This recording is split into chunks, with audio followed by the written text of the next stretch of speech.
Assalomu alaykum. Sizlar bilan Bekzod va bugungi sizlar bilan o'tadigan mavzuyimiz topologiyalar haqida bo'ladi. Blenderda topologiya mesh strukturasi deb qabul qilingan.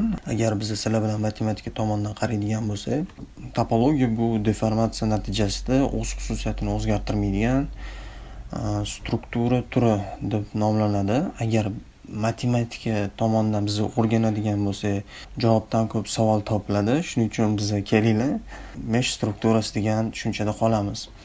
Biz bilamiz, meshimiz bizani burchaklardan tashkil topgan. Burchaklarni yoylar bog'lab turadi.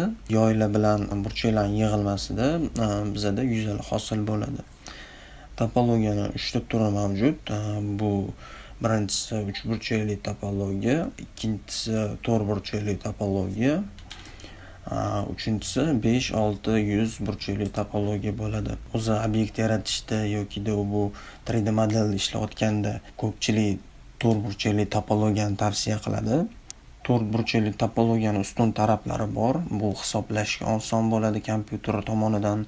Shuningdek, mana 3 burchakni ham hisoblash oson bo'ladi. Keyinchalik biz render qilayotganimizda, har bitta render qilayotganimizda bizada hisoblashlar yuzaga keladi. O'shanda bizani meshimizni topologiyasiga qarab hisoblab tasvirga chiqarib beradi. Qancha topologiyasi oson bo'lsa va burchaklari kam bo'lsa, shuncha tasvirimiz tezroq chiqadi. Va animatsiyada ishlayotganda ham, obyekt yaratilganda ham standartniy topologiyalar deb 3 burchakli va 4 burchakli topologiyalar qabul qilingan. O'zi mana bu 4 burchakli topologiya ham 3 burchakli topologiyadan tashkil topgan. Buni mana 2 ga bo'lsanglar, 2 ta 3 burchakli topologiya hosil bo'ladi. Va mana kelinglar misollarga o'tamiz.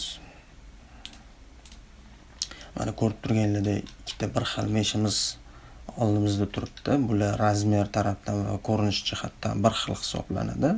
Lekin buni ichini ko'radigan bo'lsak, ana ko'rib turganlaringdek bizning birinchi meshimiz turli xil topologiyadan tashkil topgan, ikkinchi meshimiz faqat 4 burchakli topologiyalardan tashkil topgan. Hozir buni render qiladigan bo'lsak, bu juda ham kichkina obyekt hisoblanadi. Buni render qilganingizda farqini bilishingiz qiyin. Bu farqi bilinmaydi ham. Keyinchalik sizlar qiyinroq obyekt yasaganingizda o'shanda bilsanglar bo'ladi topologiyaga qarab farqini. Ko'rib turganinglardek, mana bu birinchi obyektimiz bizada 3 burchakli, 4 burchakli va ko'p burchakli topologiyadan tashkil topgan. Shuni hisobiga bizada render sekin bo'ladi. Mana bunda ko'rib turganinglardek hammasi bitta topologiyadan tashkil topgan va kompyuter buni o'qishi ham ancha tezroq bo'ladi. Keyingi misolga o'tadigan bo'lsak, mana ko'rib turibsizlar, ikkita bir xil, yana ko'rinish jihatidan va shakl jihatdan bir xil obyektlar turibdi ikkita. Bularni agar skeletini ko'radigan bo'lsak, ko'rib turganinglardek, mana bunda har xil topologiya ishlatilyapti. Bunda bo'lsa bir xil topologiya ishlatilyapti. Agar biz bularga modifikator qabul qiladigan bo'lsak, simple deform va subdivision surface modifikatorni qabul qiladigan bo'lsak va shader orqali ko'rib turganinglardek mana bunaqa obyektimiz bor. Bunga biz simple deform modifikator, ya'ni qayrilish modifikatorini qo'lladik va keyinchalik bunga agar tekstura yotqizadigan bo'lsak yoki ustida boshqa amallar qiladigan bo'lsak, bo'yaydigan bo'lsak, bunda ko'rib turganinglardek tasvir har xil ko'rinadi. Shuni hisobiga biz topologiyamizni har doim to'g'ri tanlashni bilishimiz kerak. Va keyingi misolga o'tadigan bo'lsak, bekitiraman. Mana har xil obyekt yasayotganinglarda sizlarda topologiya tanlash bu sizlarning birinchi vazifangiz bo'ladi. Shuning uchun sizlar topologiyani har doim to'g'ri tanlashni bilishingiz kerak. Agar topologiyani noto'g'ri tanlagan bo'lsangiz, sizlar obyekt yasash rejimidan o'tganingizdan keyin sizlarda tekstura yotqizish jarayoni keladi.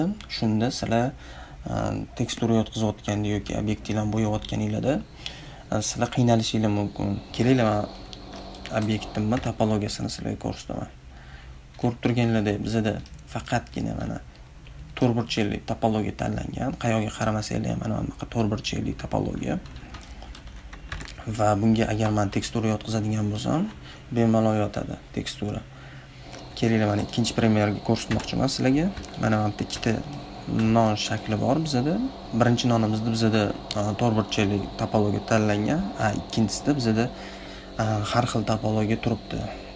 Основной bu yoqda uchburchakli topologiya ko'rib turganinglar ekan.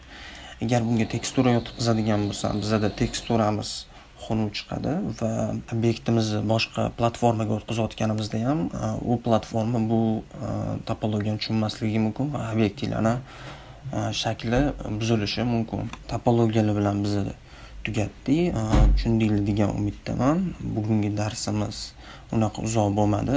Bugungi darsimizda ko'proq teoriyani o'rgandik biz va keyingi darslardan biz sekin obyekt yasashga kirishamiz. Keyingi darsimizning mavzusi redaktor rejimi, ya'ni edit mod haqida gaplashamiz. Sizlar bilan Bekzod bo'ldi. Keyingi darslarda ko'rishguncha xayr.